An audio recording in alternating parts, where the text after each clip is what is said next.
সাহেবের বাড়ি। আমি দীর্ঘদিন ধরে এই বোটের লাইনেই আছি, প্রায় 22-23 বছর আছি। অনেক বছর। কাঠিটা দিয়ে দেওয়ার জন্য বেশ খোলাটা তাতে ছাড়ানো গেল ভালোভাবে এক হাতে ধরেও। Hotel dolphin. এই একজন খুব সুন্দর সুন্দর জিনিস রয়েছে না। এই এখানে একটা বাচ্চা কাচ্চা নিয়ে বাঘটা বসে আছে। এই তো বাঘ দেখে ফেলেছি।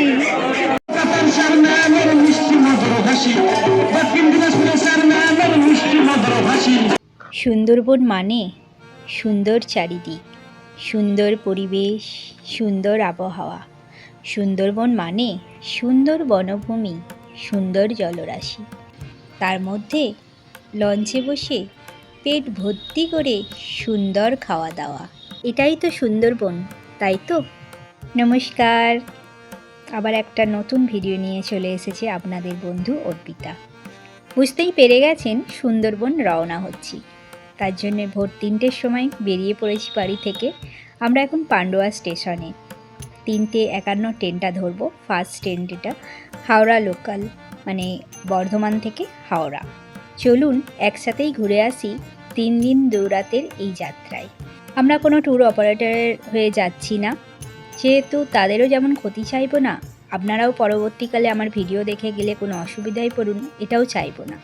আমি তাই তাদের কাছে যা ব্যবহার পাবো, যা খাওয়া দাওয়া পাবো, যাই পাই না কেন সেটাই আপনাদের সাথে শেয়ার করব। তার সাথে সাথে থাকবে সুন্দরবনের কিছু রহস্যময় দিকও। তার জন্য ভিডিওটা একটু বড় হয়ে যেতে পারে। প্লিজ ভিডিওটা পুরোটা দেখবেন।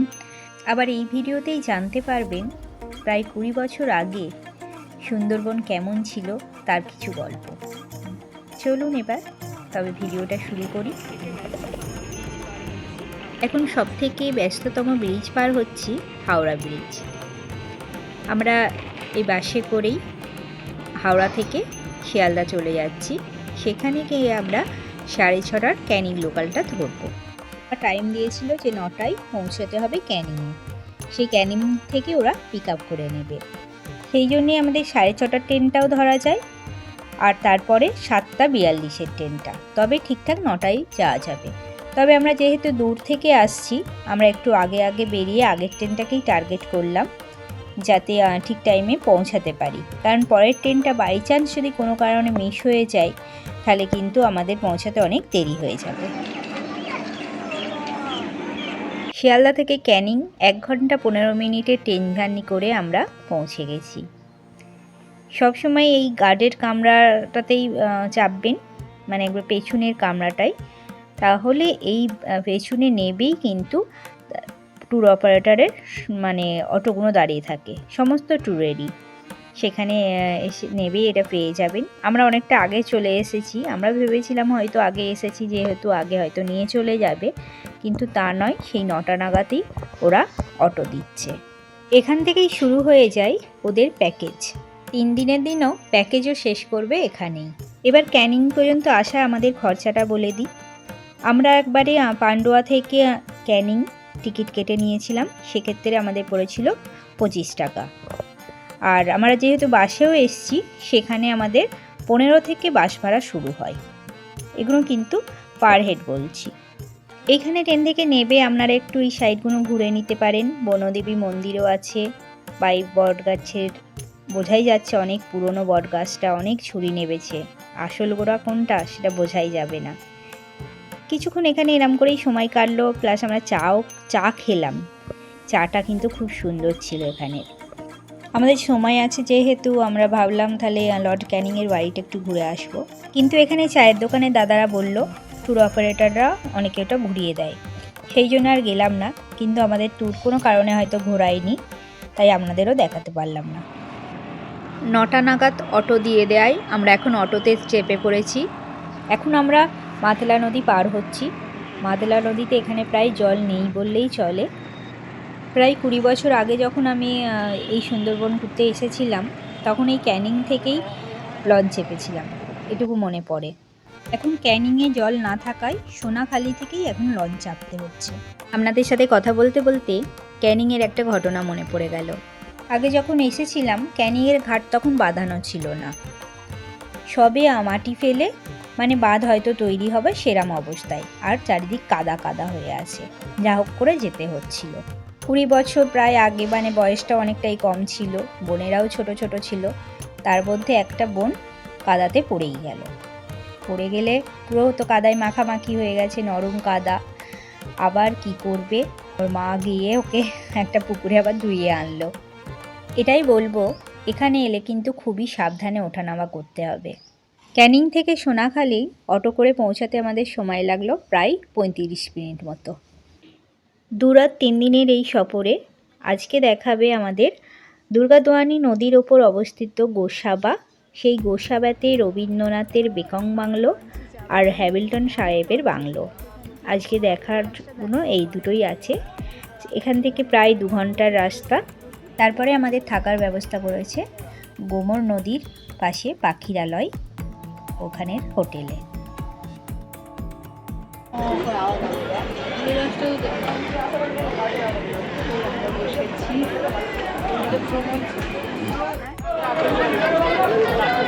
হয়ে গেছে হয়ে গেছে, সবাই এসে আমি জানি না তো হয়ে গেছে।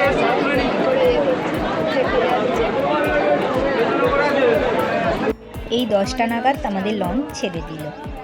খুব এক্সাইটেড, কতটা দেখতে পাবো আর কতটা আপনাদের দেখাতে পারবো।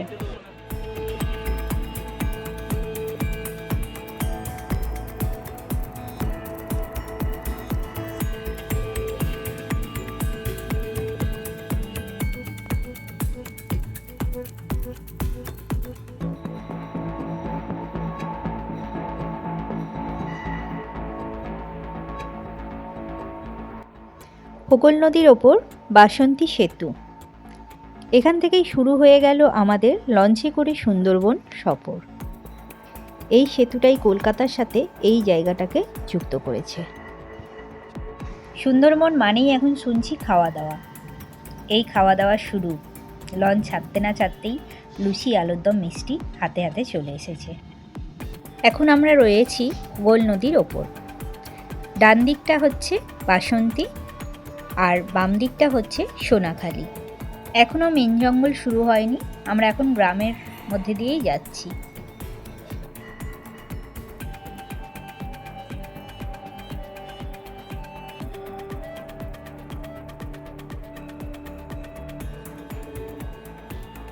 দেখতে দেখতেই হাতে চলে এলো মাজার প্যাকেট, ওয়েলকাম ড্রিঙ্ক হিসাবে। তবে খাওয়ার টিফিনের টাইম হয়ে গিয়েছিল বলে আগে টিফিনটাই দিয়ে দিয়েছে, তারপরেই চা। চাটা কিন্তু খুব ঘন দুধের, খুব ভালো লাগছিল।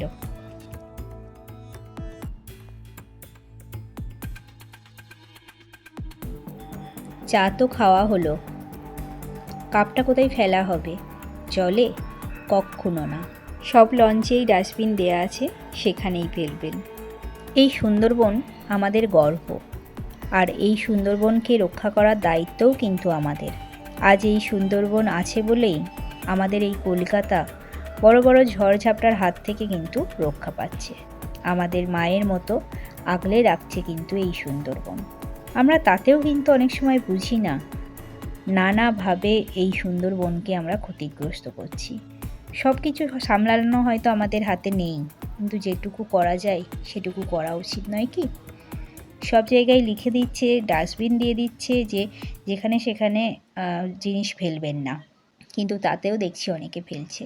জিনিসগুলো খারাপ লাগছে, তবু আশা করছি আমার বন্ধুরা এই ভুলগুলো করবেন না।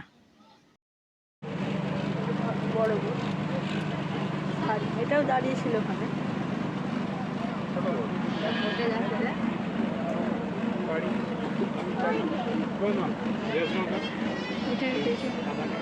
বসে বসে বোর লাগছে না তো? কিছু ইনফরমেশান দিতে গেলে ভিডিও একটু বড় হয়েই যাবে, কিছু করার নেই। আর দেখুন এখানের মানুষের জীবন, এখানে যদি একটা কুমির চলে আসে কি বিপদ নয় হতে পারে বলুন তো? এগুলো একটু গ্রামের সাইডেই, ঠিক কথা। জলে জলে কুমির আসতেই পারে, তাদের তো কোনো গার্ড নেই।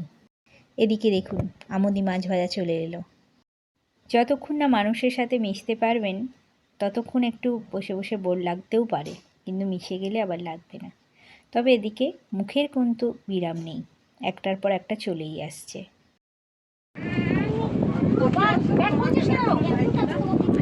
আমুদি মাছ দিয়েছে, 4 পিস করে দিল না, খাচ্ছে। কাঁটা খুবই, কিন্তু খেতে টেস্ট কিন্তু খুবই।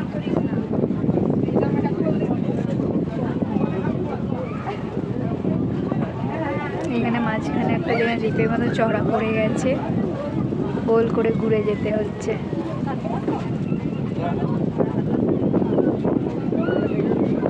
এই একজন খাচ্ছে, এনার মাছ ভাজা কেমন লাগছে। আমুদি মাছ, আমুদি। হুগলি নদীর জলস্তর কমে যাওয়ায় অনেক জায়গাতেই এরম এখন চর পড়ে যাচ্ছে। যেমন আমরা আগে যখন এসেছিলাম ক্যানিং থেকেই লঞ্চ চেপেছিলাম, কিন্তু এখন সোনাখালি থেকে চাপতে হচ্ছে এই জলস্তর কমে যাওয়ার জন্য। এই দ্বীপটাতে নাকি হিংস্র শেয়াল, সাপ রয়েছে। অবশ্য এইভাবেই সুন্দরবনের সৃষ্টি। একদিন এই পলি জমতে জমতেই জঙ্গল তৈরি হয়ে গেছে, সেখান থেকেই সুন্দরবন। আমরা এই হোগল নদী থেকে বিদ্যাধরী নদীতে যাব, তারপরে দুর্গাদোয়ানিতে গিয়ে গোসাবাতে নামব।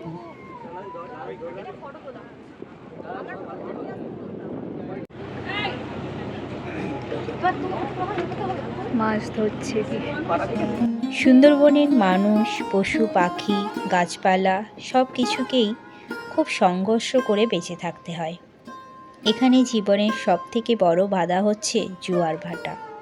সকলকেই জোয়ার ভাটার সময় নির্ধারণ করেই কিন্তু চলতে হয়।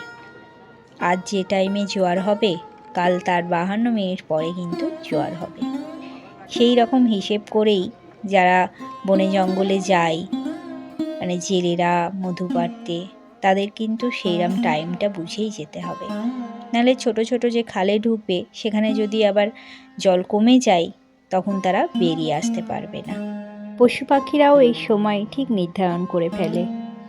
জোয়ারের সময় ওরা ঠিক একটু উঁচু জায়গাতে চলে যায়। গাছের মূলগুলো আগে থাকতেই তৈরি হয়ে নাবে একবারে মাটিতে।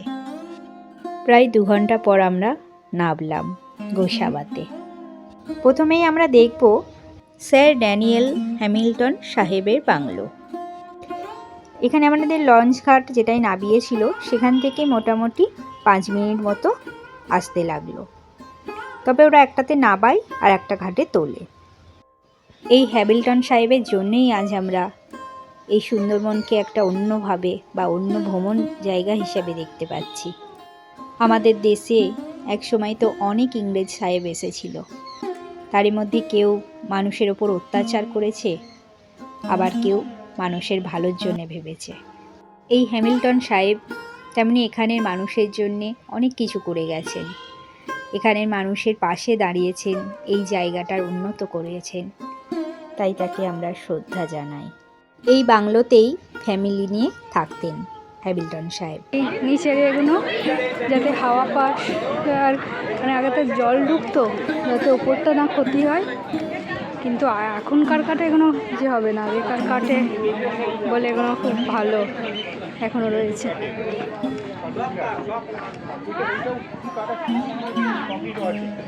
ওটা মনে হয় পরে দিয়েছে, এগুলো পরে সাপোর্ট দিয়েছে মনে হয়, সবই কাঠ। জল উঠলেও যাতে কোনো ক্ষতি না হয়, আবার ঝড় জলের সময়তেও মানে ঝড় যাতে বাংলোর না ক্ষতি করে, হাওয়াটা এখান দিয়ে পাস হয়ে যাবে, ওই জন্য এরমভাবেই সব করে। ওর পালিয়ে গেছে কার সাথে, ঠিক আছে।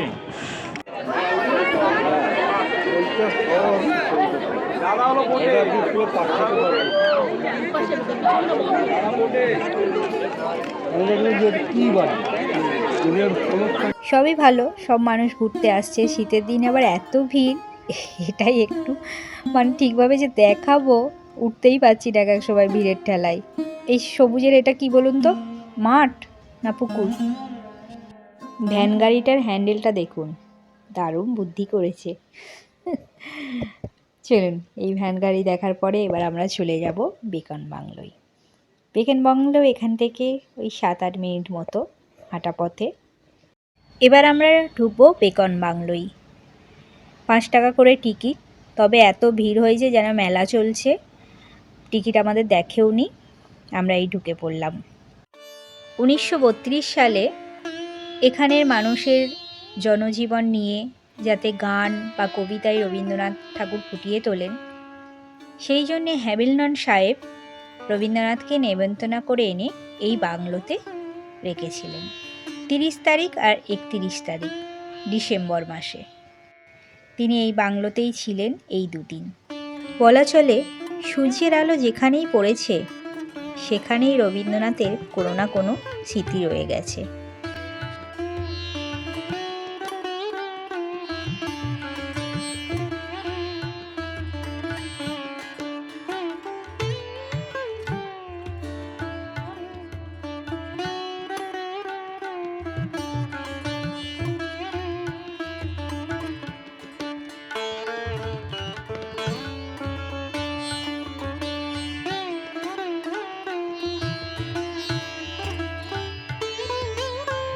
বেকন বাংলো থেকে বেরিয়ে পড়লাম, অপোজিটেই ঘাট, এখানে এবার আমাদের লঞ্চ আসবে। আর এই বেকন বাংলোর ভেতরে কিছু নেই, মানে ঘরটার ভেতরে কিছু আসবাবপত্র রেখে দিতে পারতো, তাহলে আরও ভালো লাগতো। আর এই বেকন বাংলোর ভেতরে টয়লেটও পেয়ে যাবেন। এবার চলুন লঞ্চে চেপে পড়ি।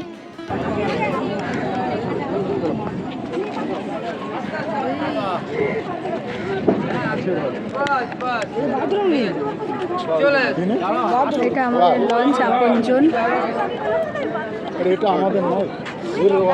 আমরা লোকনাথ ট্রাভেলের সাথে এই ট্যুরটা করছি, আর আমাদের লঞ্চের নাম হচ্ছে আপনজন।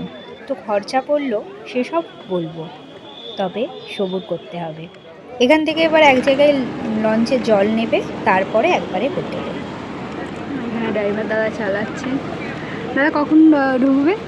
পাখিবেলা 4টে 4:30 নাগাদ আপনাদের এখন লাঞ্চ করাবে, তারপরে নামানো, আর মাঝখানে একটু জল নিতে হবে, হাত ধোয়ার, মুখ ধোয়ার, রান্নার। তারপরে আমি যাচ্ছি যখন, এটা হচ্ছে দুর্গাদুয়ানি ক্যানেল। হ্যাঁ, এটা শেষ করার সাথে সাথে পড়বে গোমর নদী। আচ্ছা। লেফট সাইডটা হচ্ছে পড়বে আপনার ভিলেজ এরিয়া, রাইট সাইডটা পড়বে জঙ্গল। আর এই গোমর নদীর মধ্যে আজকের আপনারা থাকছেন, কালকের আবার যখন জঙ্গলের মধ্যে যাব তখন আলাদা আলাদা নাম হবে। তখন আমার নাম বিভাস মণ্ডল। কোথায় এখানকারই আপনি? আমি হচ্ছে যে আপনারা যেখানে থাকবেন, নাইট স্টে করবেন, ওই আপনজন হোটেলে, ওর জাস্ট একটুই পিছনে আমার বাড়ি। আচ্ছা, ওইখানেই তার মানে। একদম স্থানীয় আমি। হ্যাঁ, আমি দীর্ঘদিন ধরে এই বোটের লাইনেই আছি, প্রায় 22-23 বছর আছি। অনেক বছর। ঠিক আছে, আমি মোটামুটি 20 বছর আগে একবার এসেছিলাম, তখন না পুরো চেঞ্জ। এখনকার নেচার হ্যাঁ, অনেকটাই ডিফারেন্ট। আগে যা দেখে গেছেন, তখন তো পুরো লঞ্চেই থাকা ছিল। তখন লঞ্চেই ছাওয়া ছিল, এখন অনেকটাই রেস্ট্রিকশন করে দিয়েছে। লঞ্চে রাখেন, দেখলেন তো ঘাটে এক্ষুনি উঠতে গিয়ে একজন উল্টে পড়ে গেল। হ্যাঁ হ্যাঁ হ্যাঁ, উনি আবার উঠলো, কারণ অনেক রকমই লোক থাকে তো। হ্যাঁ, সে তো অবশ্যই। যার জন্য রাতে রাখাটাই অতটা সেফটি নয়, ডিপার্টমেন্ট থেকে আমাদের বলেই দিয়েছে। এবার রাতে না, এখন যেমন হোটেল হয়ে সুবিধাটাও হয়ে অনেক গেছে। সুবিধা। আগে আমরা অন্ধকার জগতে বাস করতাম, এখন আলো জগতে বাস করি। সেটাই, কারণ এখন পর্যটকরা আগের চেয়ে অনেক বেড়েছে। ওই গঙ্গাসাগর গিয়েছিলাম, এখন সেরকম কি আলাদা করে কোনো ইয়ে আছে? এখান থেকে গঙ্গাসাগর যেতে গেলে আপনার অনেকটা ডিস্টেন্স ম্যাডাম। হ্যাঁ, আপনি যদি ওই দিক থেকে যান, আমাদের তখন গেলে এক সাইডে থেকে গিয়ে সেখানে নেবে ভ্যানে করে গেছিল মানে। হ্যাঁ, কিন্তু এইখানটা থেকে তো গঙ্গাসাগর ভ্যানে যাওয়া বলতে অনেকটা বোট চালিয়ে যেতে হবে। মিনিমাম আপনাকে না হলেও 12-14 ঘন্টা যাওয়ার পর তারপরে আপনি নামখানা ঢুকছেন, তারপর নামখানা থেকে আরও 2 ঘন্টা মতো। আচ্ছা, মানে এখান থেকে অনেকটাই জার্নি। আপনি ডায়মন্ড হাবড়ার থেকে যদি যান, ওখান থেকে অনেকটা ক্লোজ হয়, সুবিধা হয়। অ্যাকচুয়ালি আমাদের এই দিকটা আসা মানে সুন্দরবন স্টার্টিং পয়েন্ট। এই দিকটায় অন্যান্য প্রাণীগুলো পাচ্ছেন, আর ওইদিকে গেলে আপনার ভগবতপুর, নামখানা, কলস, বনি ক্যাম্প, এইসবগুলো ওদিকটাই পাবেন। এক একটা সাইডে এক একটা রকম। কালকেরা লাগাচ্ছে মনে হয় গরম করে করে। ওয়াটার লিকেজ সেটা হয়ে এক্সপ্লোর করছে।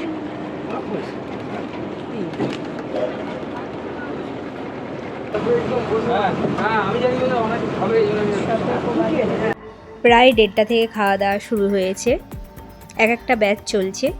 আমাদের লঞ্চে আমরা রয়েছি 40 জন মতো। এই চারিদিকে সুন্দর দৃশ্য দেখতে দেখতে লঞ্চে বসে খাওয়া, এর মজাটাই আলাদা। তার সাথে সাথে তো রান্নাও খুব সুন্দর হয়েছে। প্রথমে ভাত, ডাল, আলু ভাজা আর একটা করে লেবু। তারপরে এসে গেল আস্তে আস্তে ফুলকপির তরকারি, কাতলা মাছ। কাতলা মাছটা খেতে খেতেই তারপরে চলে এলো চিংড়ি মাছের মালাইকারি, 2 পিস করে চিংড়ি মাছ।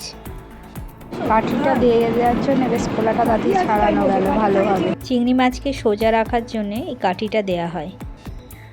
মাছ ছাড়া আর সবই ইচ্ছা মতো নেওয়া যাবে। এরপর এক একটা ব্যাচ বসছে, আর রান্না খুবই ভালো হয়েছিল। ওই একটা দাঁড়িয়েছে, ওটা লোকনাথেরই, আর একটা লঞ্চ জয়া, ওটা এদের মালিকের লঞ্চ। এদিকে এবার জঙ্গল শুরু হচ্ছে আমাদের লাঞ্চ করার পর। এখান থেকে এবার সবাই ধরে এবার বাঘ দেখা যাবে, কিন্তু এখনো গ্রাম্য এরিয়া রয়েছে, মানে ওপারটা থেকে এবার জঙ্গল শুরু। এখানে এখন জল ভরবে।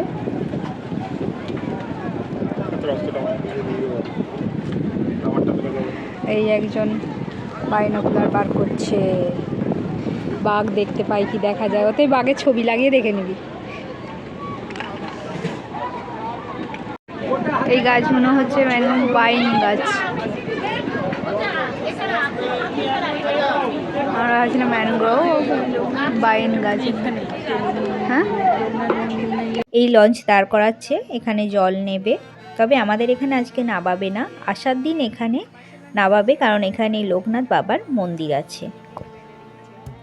সুন্দরবনে মোট 102টো দ্বীপ আছে, যার মধ্যে 54টা দ্বীপে মানুষ বাস করে, আর বাকি দ্বীপগুলোতে জীবজন্তু বসবাস। এবার পড়ন্ত রোদে নদীটা আরও সুন্দর লাগছে, পুরো ঝিকঝিক করছে। এবার আমাদের লঞ্চ চলেছে পাখিরালয়ের দিকে। একদিকে গ্রাম আর একদিকে এবার জঙ্গল শুরু। এই জঙ্গলেও অনেকে বাঘ দেখতে পেয়েছে, দেখি আমরাও পাই কি। সুন্দরবন এক রহস্যময় বৃহত্তম ম্যানগ্রোভ জঙ্গল, যার অবস্থান ভারতের পশ্চিমবঙ্গ আর বাংলাদেশের দক্ষিণ প্রান্তে। বাংলাদেশে আছে 62% আর ভারতে আছে 38%। পাখিরালয়ে নাকি আগে অনেক পাখি থাকতো, কিন্তু এখন আর তাদের দেখা মিলছে না। আবহাওয়া, দূষণ, মানুষের শিকার, এইসব নানা কারণে পাখির সংখ্যা অনেক কমে গেছে। এই বলতে বলতে হাতে একটা করে কমলা লেবু চলে এলো।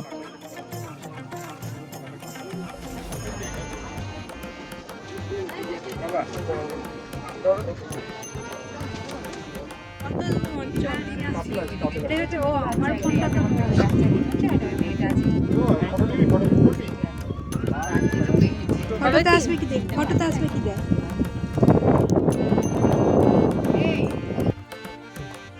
এবার বাঁদরের দেখা পাওয়া গেছে, কিছু তো পশু দেখতে পেয়েছি, আর কিছু পাখির আওয়াজ, বা এখান দিয়ে টিয়া পাখি উড়ে যাচ্ছে সেটাও দেখা গেল। আর এই দেখুন দূরে বক বসে আছে, অনেক রকমের বক রয়েছে, মাঝে মাঝে চোখে পড়ছে, ক্যামেরায় আনতে পারছি না। দাঁড়ান দেখাই, টিয়া পাখি উড়ে যাচ্ছে, বোঝা যায় কি দেখবেন। দেখুন টিয়া পাখি আজ হতে হতে উড়ে যাচ্ছে, 2টো টিয়া। আর এই জঙ্গলটা বাঘের জঙ্গল, অপোজিটেই মানুষের বসবাস, তাই এই জঙ্গলে পুরো নেট দিয়ে ঘেরা জঙ্গলটা। এই নেট দিয়ে ঘিরলেই কি বাঘকে আটকানো যাবে? বাঘ তো এই জাল তাদের আঁচড় দিয়েই ছিঁড়ে ফেলবে। কিন্তু বাঘের ভয় কোথায় জানেন? ওরা ভাবে হয়তো কোনো শিকারি জাল পেতে রেখেছে, যার জন্য ওরা সহজে ওটা কাটে না। এই এত ধার দিয়ে যাচ্ছে, সবাই চোখের পাতা ফেলছে না, যদি একটু বাঘের দেখা পেয়ে যায়। তার মধ্যেও একটু ভয় ভয় করছে, যদি একটা বাঘ লাফ মারে এসে।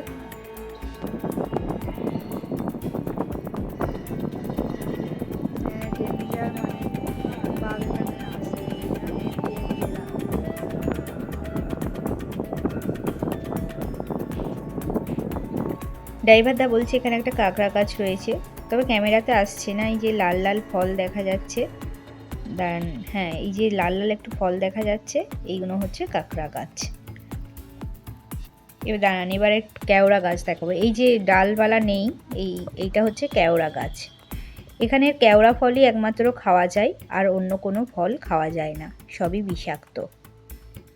আর এক রকম ফল দেখাবো, এই দেখুন সামনে এই যে লাল লাল বেলের মতন ঝুলছে, আমরা ভাবছিলাম বেল, ড্রাইভার দা বললো এইগুলো হচ্ছে ধুদুল ফল, পুরো বেলের মতনই দেখতে। শ্বাসমূল এই সাইডের এই গাছগুলো পুরো এই যে নেমে নেমে গেছে, হ্যাঁ এখানে এগুলো করা। আর এই যে জলের মধ্যে যেগুলো মরে গেছে না, এগুলো সব কেউ গাছগুলো। কেউ গাছগুলো মরে গেছে, আর এই গরান গোল গোল পাতা। যে গাছটা ওটা হচ্ছে কেউ। এই যে বড় গাছটা, এটা হচ্ছে গেও গাছ, পাতাগুলো একটু গোল গোল। দেখতে দেখতে আমরা পৌঁছে গেলাম পাখিরালয়। এই পাখিরালয়টাও গোসাবা দ্বীপের মধ্যেই পড়ে। এখানেই আজকে আমাদের রাতে থাকার হোটেল। আমরা 4টে নাগাদ পৌঁছালাম। সোনাখালি থেকে আমাদের প্রায় 6 ঘন্টা মতো সময় লাগলো। এই সবাই নামা শুরু করেছে, আমরাও নামবো। আজকে এখানেই নাইট স্টে হবে। ভাঙা যেটি ওর পাশে থাকবে, তাই তো?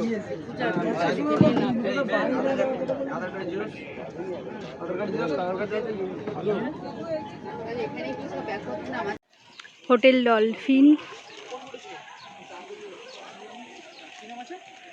আছে, এখানে কটেজ মতো আছে মাঠের ধারে, বেশ ভালো। দেখি আমাদের রুমটা কোনটা। আমাদের এই রুমটা, খেজুর রসও পাওয়া যাবে বলছে সকালে, খেজুর খেতে হবে। দেখি এই রুমে ঢুকছি, বেশ ভালোই ফাঁকাতে। এটা এগুলো কটেজ, এটা নয় কিন্তু কটেজ মতনই লাগছে।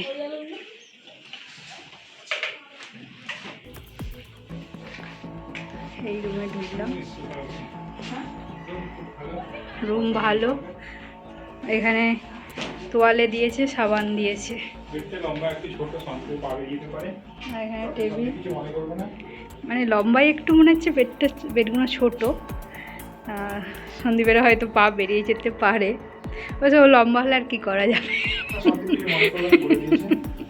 এখানে ম্যাটও দেয়া আছে, আমি ভেবেছিলাম দেবে কিনা, ওই জন্য নিজেরাও নিয়ে এসেছি। আর এখানে হ্যাঙ্গার, আর আস্তে আস্তে সারাদিন চুল আঁচড়াইনি, এখন চুল আঁচড়াতে লেগেছে। ঘরে আবার 2টো জানালা আছে, তার মধ্যে একটাতে বাইরের ভিউ খুব সুন্দর। আর বেশিরভাগ হোটেলের এখানে পাশে পুকুর করা। সাধারণত এই পুকুর থেকেই হয়তো বাথরুমে জল দেয়, কারণ জলটা একটু ঘোলাটে। তবে বেসিনের জলটা মনে হয় আলাদা, কারণ বেসিনের জলটা একটু পরিষ্কার বেশি। আর এ দেখুন খাটগুলো পুরো বাঁধানো টাইপেরই, মানে স্নান করা। আর 2টো পাখা আছে, তবে এখন তো শীতকাল, তাও চালিয়েছে। একজনের বড্ড গরম ধরে গেছে হেঁটে এসে। আর ওখান থেকে মোটামুটি 15 মিনিট কি 10 মিনিট হবে হাঁটতে হচ্ছে।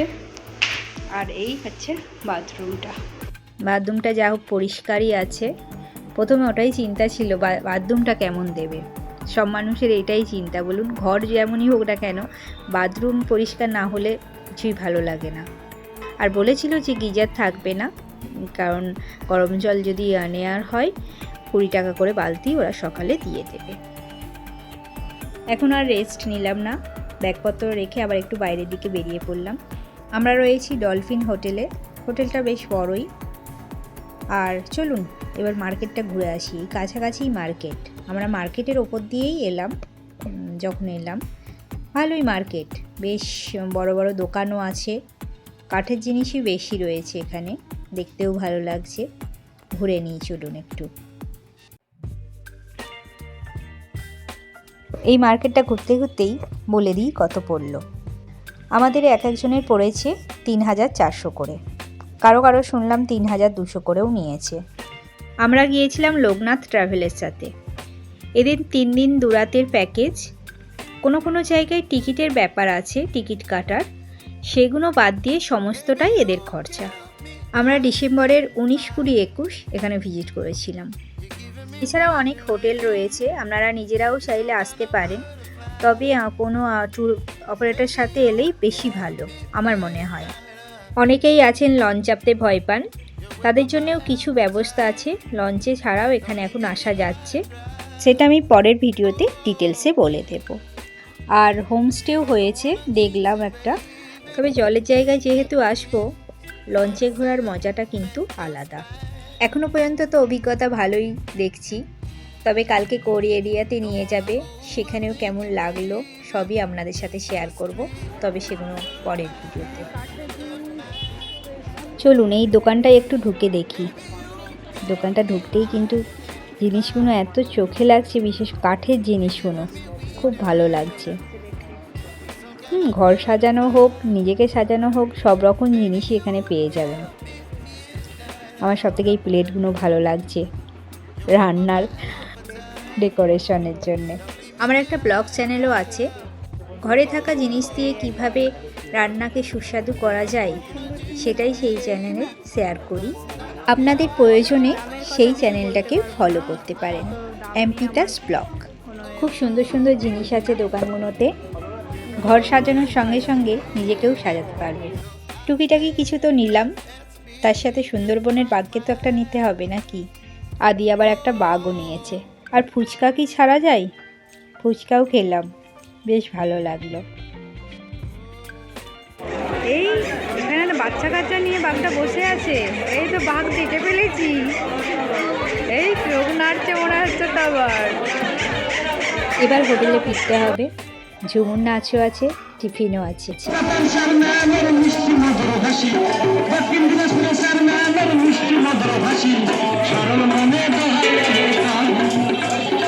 আমরা ভালোবাসি তাই গান শোনাতে আসি, আমরা ভালোবাসি তাই গান শোনাতে আসি, আচ্ছা জানা দিলাই উপহার, আমরা এসেছি গান শোনাতে।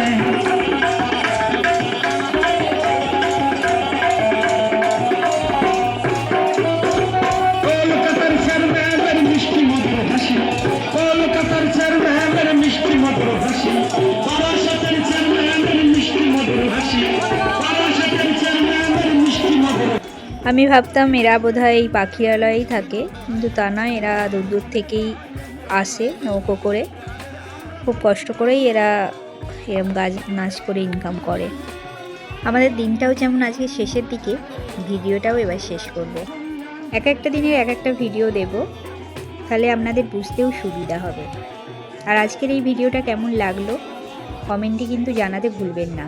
ভালো লাগলে চ্যানেলটাকে সাবস্ক্রাইব করে নেবেন আর অনেক অনেক শেয়ার করবেন। সন্ধ্যের তো দেখালাম, রাতেও আমাদের ছিল ভাত, রুটি, ঝুরঝুরে আলু ভাজা, স্যালাড, খাসির মাংস, আর যারা মাংস খাবে না তাদের 2টো করে ডিম। আজ তবে গুড নাইট, এক ঝলকে পরের দিন। এখনো রস বার করতে নেই। ওইখানটা পুরো কাদা কাদা হয়ে